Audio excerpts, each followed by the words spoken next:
মাত্র ৫ টাকার orange biscuit দিয়ে আজকের আইসক্রিমটি বানিয়েছি, আর এটা খেতে জাস্ট দারুণ হয়। নমস্কার, আমি Madhumita. Welcome to Mita's cooking passion. চলুন তাহলে রেসিপিটি আজকে আপনাদের সঙ্গে শেয়ার করি। সবার প্রথমে এখানে একটি ৫ টাকা দামের অরেঞ্জ ফ্লেভারের বিস্কিট নিয়েছি।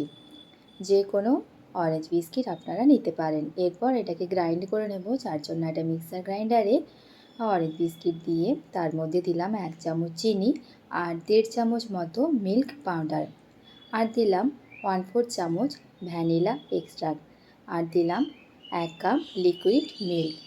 এখন সব কিছু খুব ভালো করে ব্লেন্ড করে নিয়েছি, আর একটা পাত্রের মধ্যে মিশ্রণটা ঢেলে নিলাম। একটা ফ্রিজের কন্টেনারের মধ্যে আমি মিশ্রণটা রেখেছি, তবে আপনারা যে পাত্রটা ইউজ করবেন তার ঢাকনাটা যেন এয়ারটাইট হয় সেটা কিন্তু মাথায় রাখবেন। তারপর এটাকে ওভারনাইট ডিপ ফ্রিজে রেখে দিতে হবে। ওভারনাইট ডিপ ফ্রিজে রাখার পর পরের দিন বিকেলে এটা আমি বার করে নিয়েছি ফ্রিজ থেকে। আর তোমরা দেখতেই পাচ্ছ এটা কত সুন্দরভাবে আইসক্রিমটা বসেছে। এখন এটাকে আনমোল্ড করতে হবে, যার জন্য একটা পাত্রের মধ্যে অল্প একটু জল নিয়ে এই পাত্রটা একটু বসিয়ে দিলাম। 2 থেকে 3 মিনিট মতো একটু রেখে দিলাম। এরপর যে কোনো একটা পাত্রের মধ্যে উপর করে রেখে এটাকে একটু পেছন থেকে ঠোকা দিলেই কত সুন্দরভাবে এটা আনমোল্ড হয়ে এলো।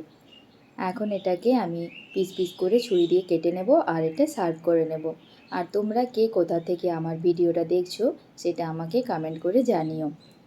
যদি তোমরা Facebook page Mita's cooking passion থেকে দেখে থাকো তাহলে পেজটি লাইক এবং শেয়ার দেওয়ার অনুরোধ করলাম। আর যদি YouTube channel Mita's cooking passion থেকে থাকো তাহলে আমার চ্যানেলটি লাইক এবং সাবস্ক্রাইব করে দেওয়ার অনুরোধ করলাম আরও নতুন নতুন ভিডিও পাওয়ার জন্যে। তোমরা অবশ্যই এটা বাড়িতে বানিও আর আমাকে কমেন্ট করতে ভুলো না এটা টেস্ট কেমন হয়েছিল। তোমরা যত লাইক আর কমেন্ট করবে তত আমি নতুন নতুন ভিডিও বানানোর জন্য আরও অনুপ্রাণিত হব। একটু আইসক্রিমটা কেটে দেখাচ্ছি, দেখো কত সুন্দরভাবে এটা বসেছে আর কত সুন্দর টেক্সচারটা হয়েছে। এটা দেখতেও যেমন লোভনীয় লাগছে, এটা খেতেও কিন্তু ততটাই টেস্টি হয়। আশা করি তোমাদের ভিডিওটা ভালো লেগেছে, আর এরকম আরও নতুন নতুন ভিডিও পেতে হলে আমার পেজ এবং চ্যানেলটি লাইক এবং শেয়ার করে দিও। এখনকার মতো আসছি, টাটা।